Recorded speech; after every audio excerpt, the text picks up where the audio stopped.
Hello मेरे प्यारे students, क्या हालचाल। हमें उम्मीद है आप सब स्वस्थ होंगी, मस्त होंगी और आप सबकी तैयारी एकदम शानदार तरीके से चल रही होगी। तो एक बार हाजिर हैं फिर लेकर बहुत ही बेहतरीन सेशन यूपी TSSC एएनएम के फीमेल हेल्थ वर्कर के नर्सिंग क्लास में पढ़ रहे हैं सामुदायिक स्वास्थ्य नर्सिंग का लेक्चर नंबर 11 लेक्चर हमने कंप्लीट किया। प्ले लिस्ट में विजिट करके देख सकते हैं।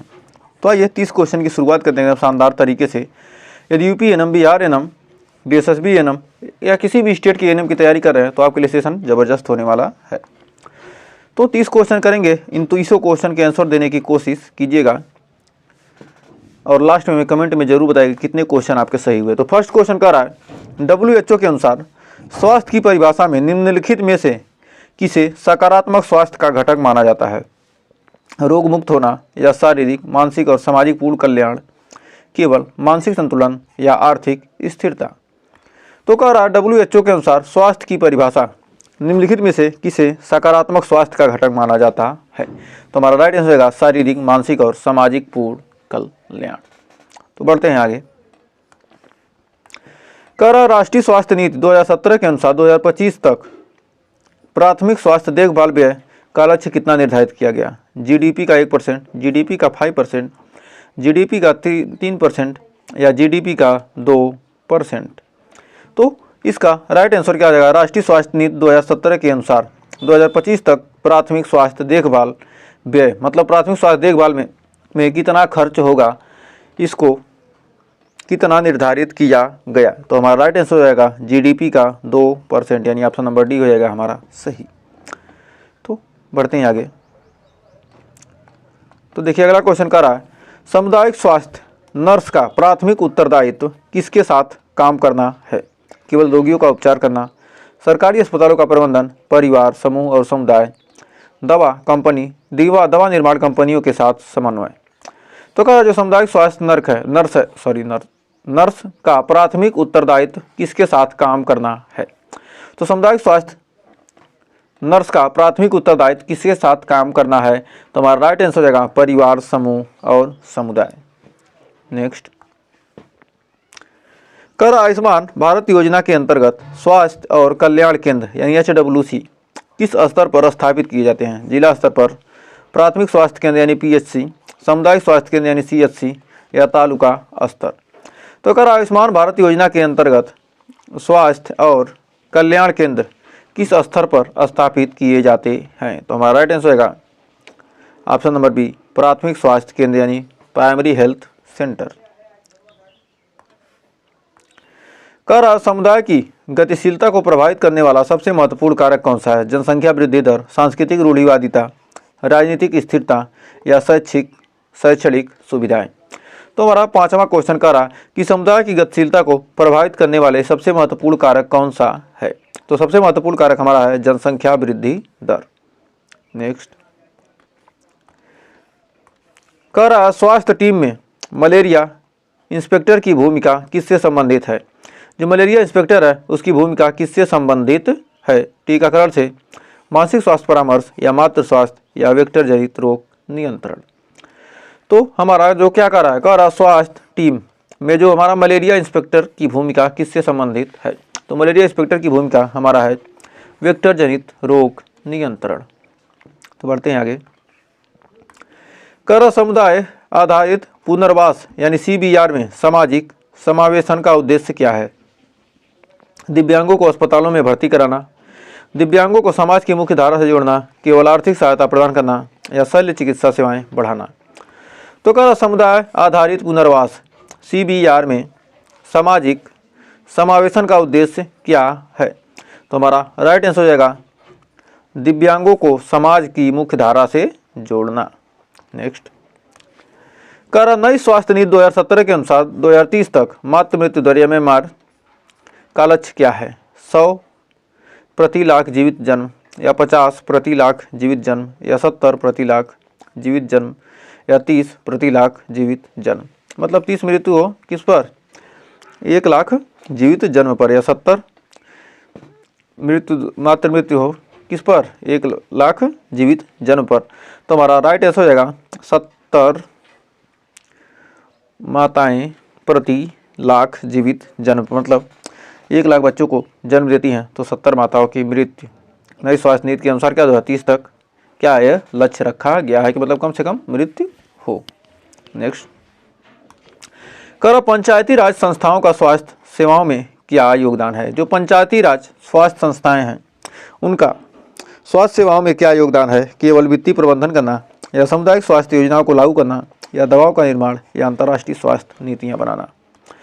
तो अगर पंचायती राज संस्थाओं का स्वास्थ्य सेवाओं में क्या योगदान है तो हो जाएगा सामुदायिक स्वास्थ्य सेवाओं योजनाओं को लागू करना। सामुदायिक स्वास्थ्य योजनाओं को लागू करना पंचायती राज संस्थाओं का क्या है, मुख्य प्रमुख योगदान है।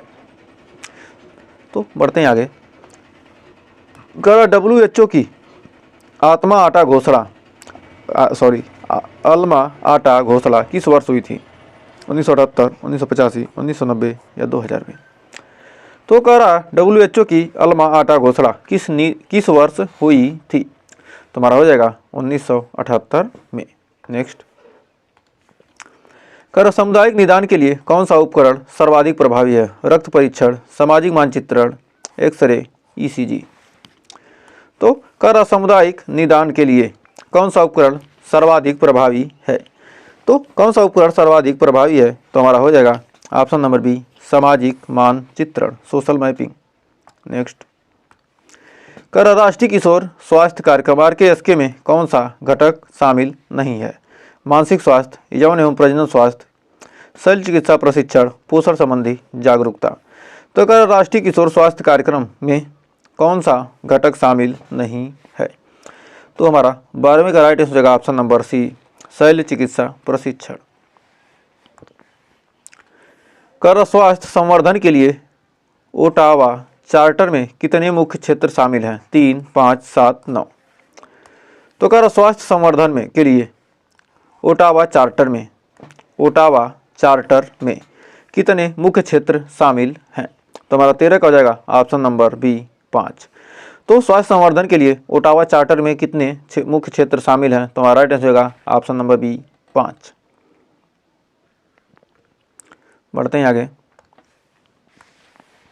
कर इंद्रधनुष 4.0 मिशन किससे संबंधित है। टीकाकरण कवरेज बढ़ाना, स्वच्छ जल आपूर्ति, एनीमिया नियंत्रण, एड्स जागरूकता। तो मिशन इंद्रधनुष 4.0 मिशन किससे संबंधित है तो हमारा राइट आंसर हो जाएगा टीकाकरण कवरेज, यानी ऑप्शन नंबर ए।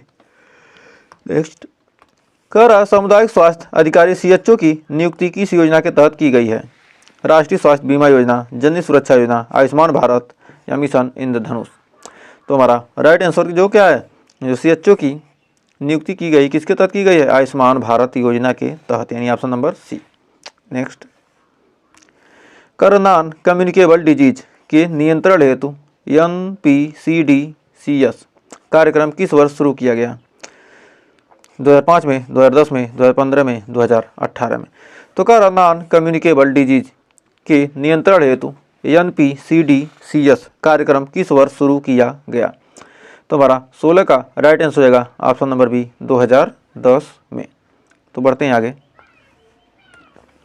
कर कुपोषण के निर्धारण में कौन सा सूचकांक प्रयुक्त होता है। BMI, MUAC, मध्य ऊपरी बाँ परिधि, हीमोग्लोबिन स्तर या उपरोक्त सभी।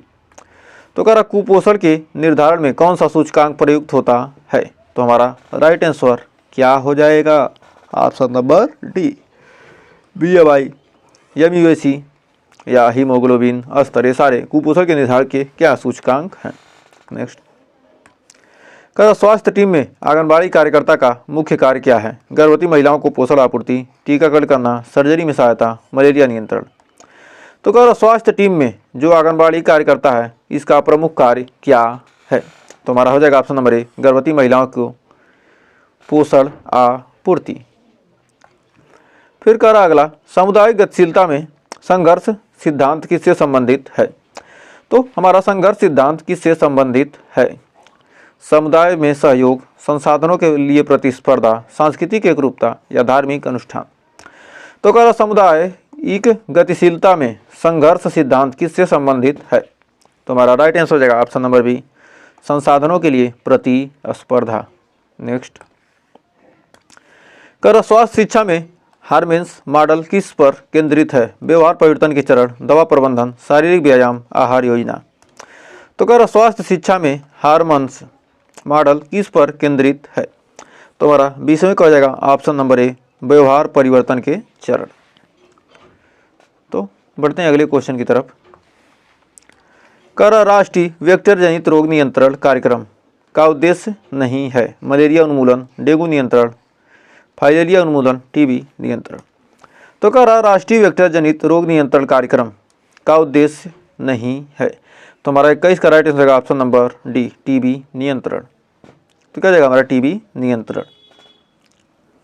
तो बढ़ते हैं आगे। कर सामुदायिक नर्सिंग प्रक्रिया का प्रथम चरण क्या है? सामुदायिक नर्सिंग प्रक्रिया का प्रथम चरण क्या है? निदान, योजना, मूल्यांकन, कार्यान्वयन। तो कर सामुदायिक नर्सिंग प्रक्रिया का प्रथम चरण क्या है? तो हमारा right answer option number c, मूल्यांकन। नेक्स्ट, कर जननी शिशु सुरक्षा कार्यक्रम JSSK किसे निःशुल्क सेवाएं प्रदान करता है? केवल गर्भवती महिलाएं और नवजात, केवल वृद्ध व्यक्ति, किशोर लड़के।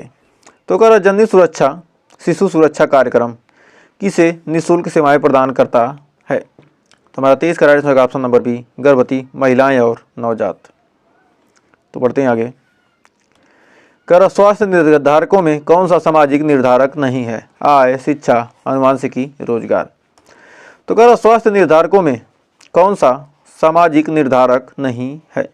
तो हमारा 24 का राइट आंसर होगा ऑप्शन नंबर सी, अनुवांशिकी। नेक्स्ट, कर प्राथमिक स्वास्थ्य केंद्र PHC में न्यूनतम कितने बिस्तर होने चाहिए? 2 से 4, 6 से 10, 15 से 20 या 30 से 50। तो कर प्राथमिक स्वास्थ्य केंद्र में यानी प्राइमरी हेल्थ सेंटर में न्यूनतम कितने बिस्तर होने चाहिए? तो हमारा राइट आंसर होगा 6 से 10। नेक्स्ट, कर स्वास्थ्य प्रबंधन सूचना प्रणाली HMIS के डेटा का उपयोग किस लिए किया था? बजट आवंटन, स्वास्थ्य नीति निर्माण, अस्पतालों की संख्या बढ़ाना, ए और बी दोनों। तो हमारा कह रहा है क्या कि स्वास्थ्य प्रबंधन सूचना प्रणाली के डेटा का उपयोग किस लिए किया था? बजट के आवंटन के लिए और स्वास्थ्य नीति के निर्माण के लिए, यानी ऑप्शन नंबर डी हो जाएगा हमारा सही। तो बढ़ते हैं आगे।